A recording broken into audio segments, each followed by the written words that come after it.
Okay, let's see. I could have from the fridge.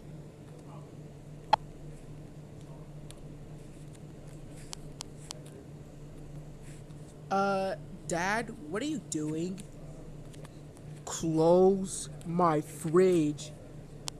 But I'm hungry. Close my fridge! Okay. But Dad, how am I supposed to...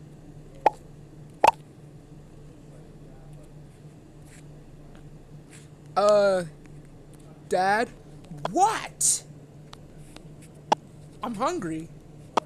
Well, go get you something to eat from the fridge then. Like, why is he asking me that? Okay. Excuse me! My electricity! Close the fridge! But you just told me to... Close it! You know what? I don't got time for this anymore. Ganymede, where are you going? I'm going to go get me something to eat because you won't let me eat from the fridge. Boy, there's some food in the goddamn fridge! Yeah, that's right!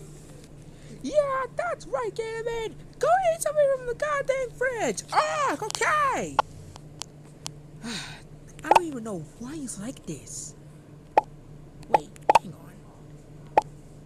If I just open up the fridge, he'll appear.